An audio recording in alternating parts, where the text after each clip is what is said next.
Selamat bertemu kembali para mahasiswa sekalian yang saya kasihi. Pada kesempatan ini secara ringkas kita mau bicara tentang isu-isu lingkungan yang tentu ada kaitannya dengan kualitas ataupun kuantitas sumber daya alam. Jadi tidak semua isu lingkungan kita bahas, kita secara umum juga hanya bicara 4 isu lingkungan, yaitu biodiversitas, deforestasi, pemanasan global, dan perubahan iklim, serta yang keempat adalah energi baru dan terbarukan. Kita yang pertama coba lihat biodiversitas. Istilah lain dari biodiversitas ini adalah keanekaragaman hayati atau keragaman hayati. Ini adalah istilah yang merujuk pada fakta tentang variasi kehidupan di bumi. Dan variasi kehidupan ini bisa ada pada 3 tingkatan atau 3 level, yakni gen, spesies, dan ekosistem. Biodiversitas ini memegang peranan yang cukup besar dalam mendukung kehidupan organisme di bumi. Semakin banyak variasi gen, spesies maupun ekosistem, itu memberikan jaminan yang cukup besar bagi kelangsungan kehidupan organisme. Sebagai contoh misalnya spesies ikan yang kita konsumsi itu cukup banyak, maka kita bisa memperoleh pasokan makanan atau energi yang cukup banyak dari berbagai spesies ikan itu. Tetapi kalau ada sedikit saja spesies ikan yang bisa dikonsumsi, maka kita akan kewalahan dalam mendapatkan energi dari mengkonsumsi ikan, karena hanya sedikit saja ikan atau spesies ikan yang bisa dikonsumsi. Biodiversitas ini memberikan manfaat baik dari aspek jasa lingkungan, sosial budaya maupun manfaat ekonomi tentunya. Ada 2 istilah yang penting untuk kita pahami berkaitan dengan biodiversitas ini. Yang pertama itu tentang kelangkaan dan yang kedua tentang kepunahan. Kelangkaan jika jumlah gen atau spesies atau ekosistem sangat kurang sehingga tidak mampu berperan secara maksimal dalam menjaga keseimbangan kehidupan di bumi.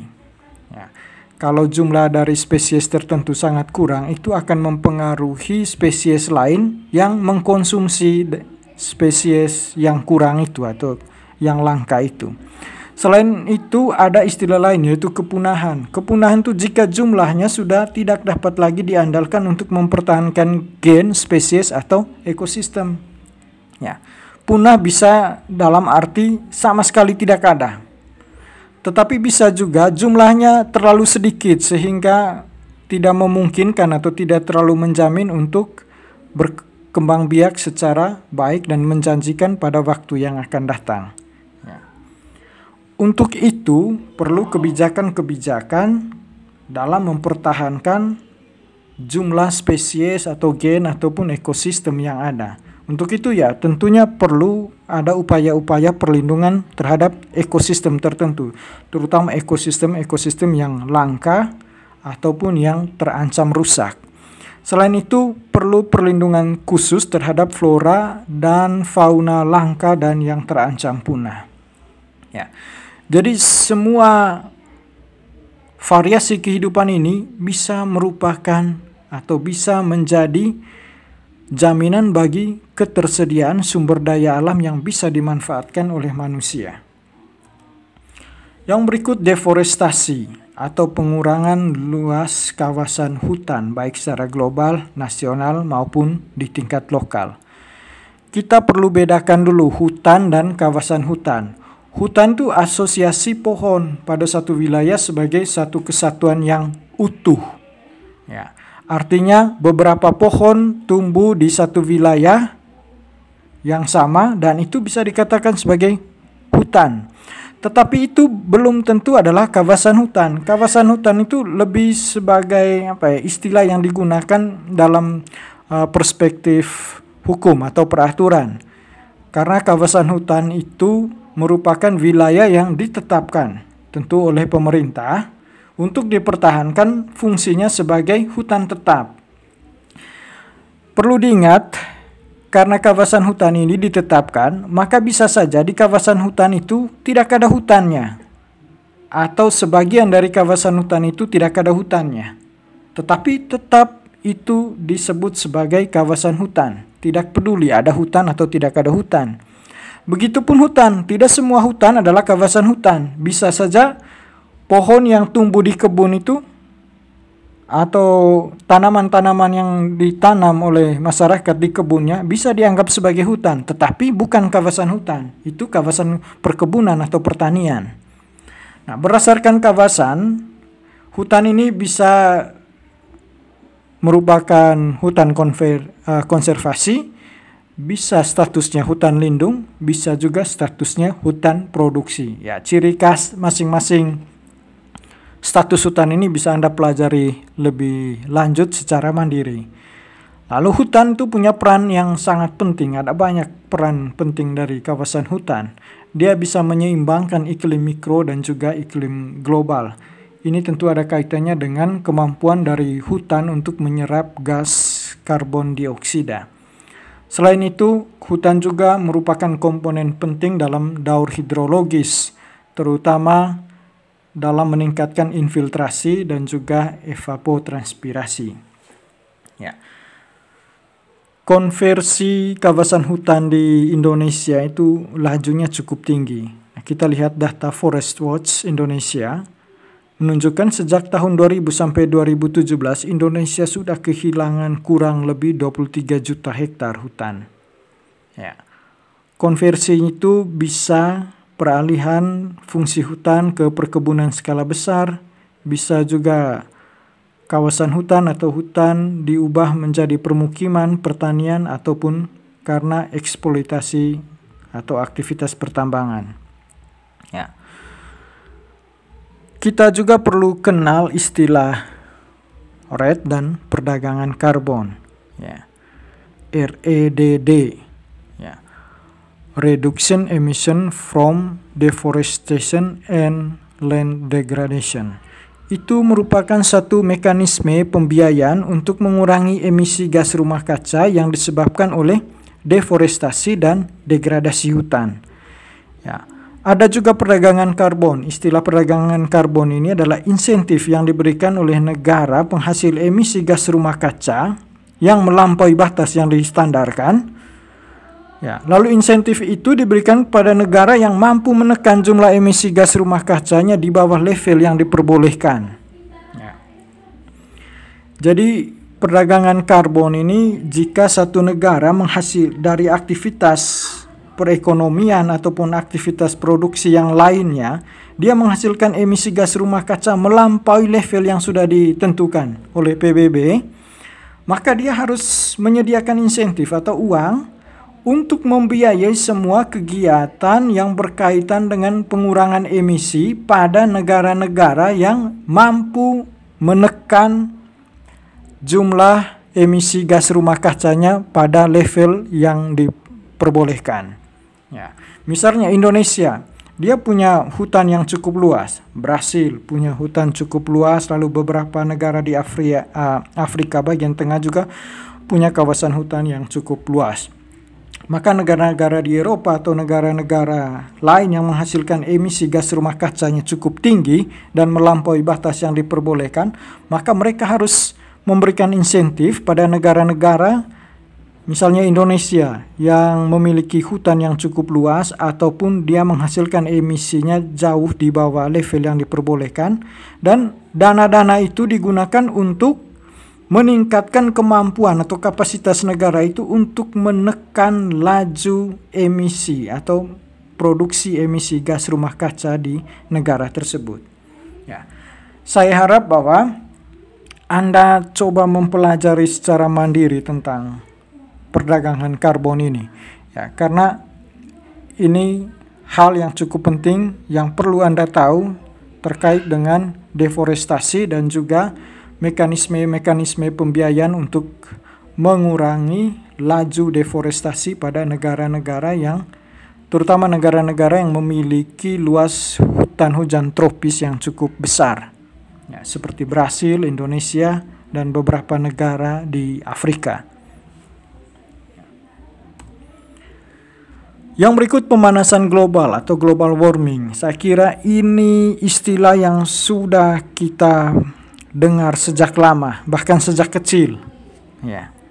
Kita sudah pelajari ini juga mungkin dalam mata pelajaran tertentu pada saat Anda sekolah di SMP atau SMA ataupun pada mata kuliah lain.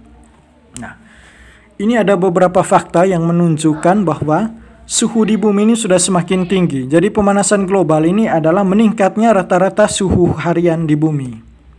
Nah, penyebab dari pemanasan global ini adalah ada beberapa gas di atmosfer yang memiliki sifat menangkap radiasi dari matahari, lalu mencegahnya kembali ke luar angkasa.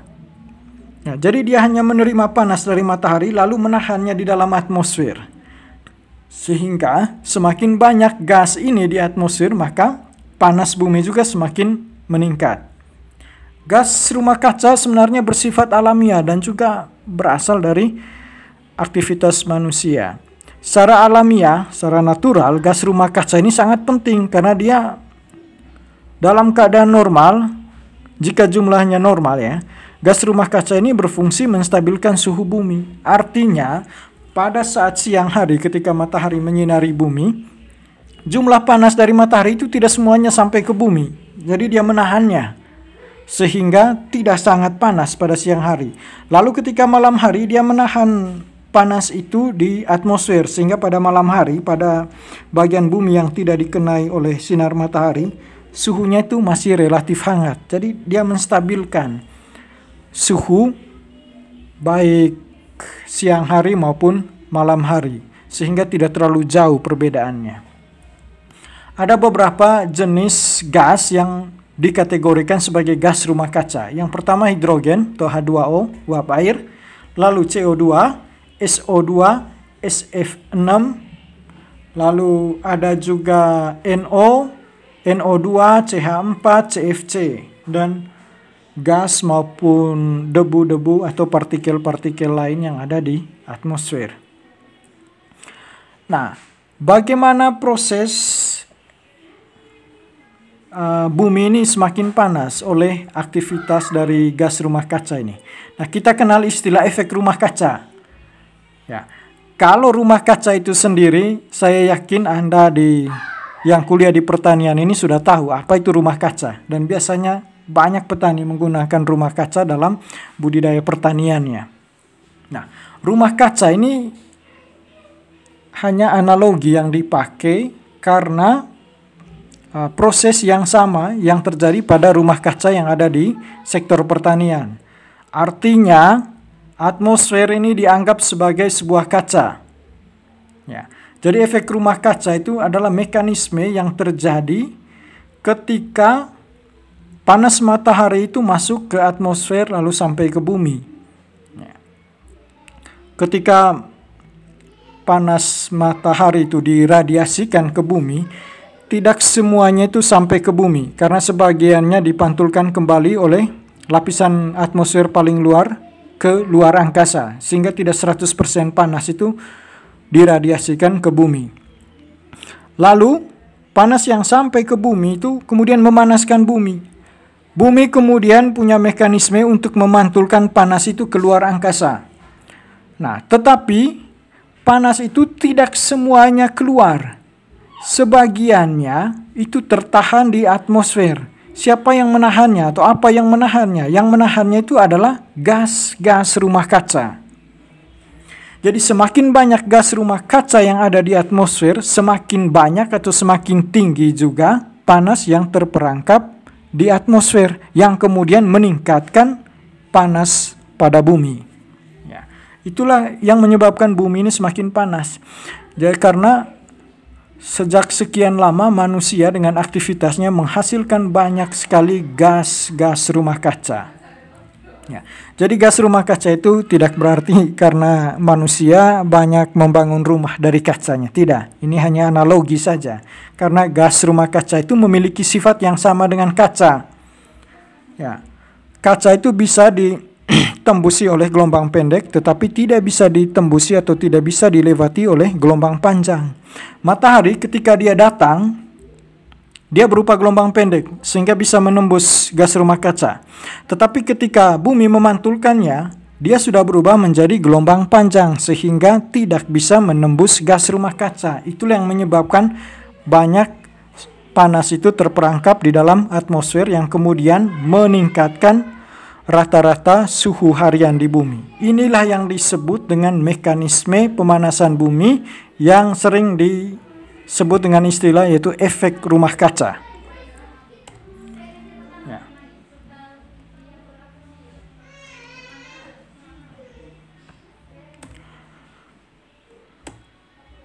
Nah, apa dampak dari pemanasan global? Yang pertama itu pencairan global. Lapisan es yang ada di kutub utara dan kutub selatan akan berkurang karena mengalami pencairan. Hal yang sama juga terjadi pada gletser. Selain itu, meningkatnya permukaan air laut. Karena banyak es yang mencair, maka kuantitas air laut juga semakin banyak sehingga meningkatkan level permukaan air laut. Selain itu ada perubahan iklim yang ditandai oleh cuaca ekstrem, meningkatnya intensitas bencana, juga terganggunya ekosistem. Selain itu berkurangnya luas daratan. Kalau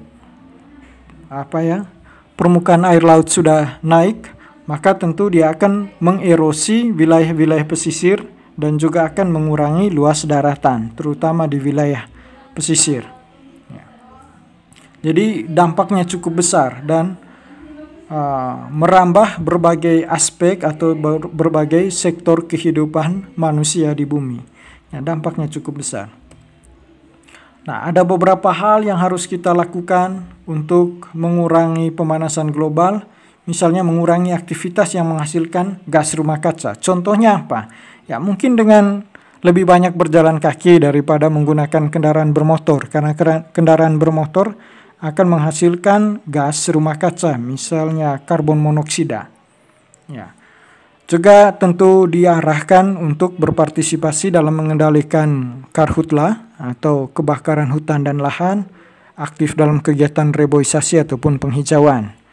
Ya, kita juga dianjurkan untuk mengurangi konsumsi bahan-bahan yang berdampak langsung maupun tidak langsung pada produksi gas rumah kaca.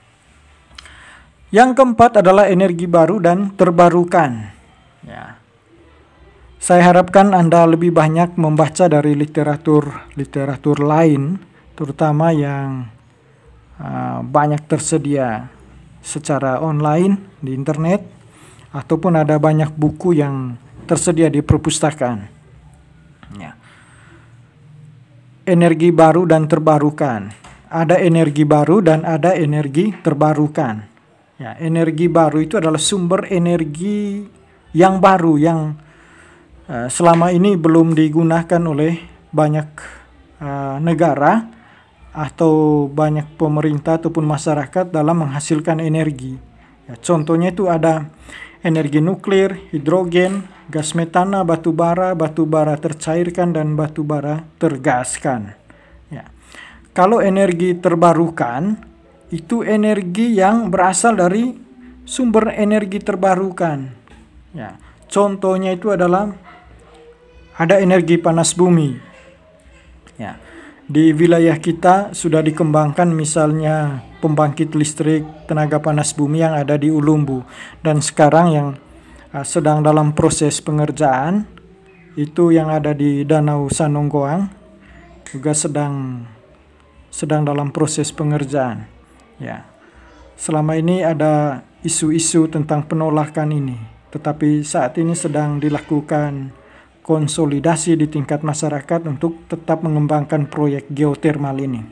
Ya, kita juga bisa menghasilkan energi dari tenaga angin, dari bioenergi, lalu sinar matahari. Ya, contohnya pembangkit listrik atau pembangkit listrik tenaga surya itu banyak sekali di wilayah-wilayah kita yang sampai saat ini belum mendapatkan layanan dari PLN, maka mereka memanfaatkan sinar matahari untuk bisa menghasilkan energi listrik. Nah, juga ada aliran air yang bisa dimanfaatkan untuk membangkit listrik, juga air terjun bisa dimanfaatkan untuk sebagai pembangkit listrik. Juga ada gerakan dan perbedaan suhu pada lapisan laut. Jadi penekanannya adalah energi baru dan terbarukan ini adalah upaya-upaya yang dilakukan oleh setiap negara, setiap masyarakat atau individu untuk menghasilkan energi yang ramah lingkungan. Ya. Selain ramah lingkungan, dia juga istilahnya terbarukan. Terbarukan dalam arti dia memanfaatkan komponen-komponen pada lingkungan yang bisa dimanfaatkan berkali-kali. Ya, misalnya matahari, ini kan sifatnya abadi. Kita bisa memanfaatkan energi matahari tanpa berpikir tentang sampai kapan kita bisa memanfaatkan matahari, karena matahari selalu ada. Ya.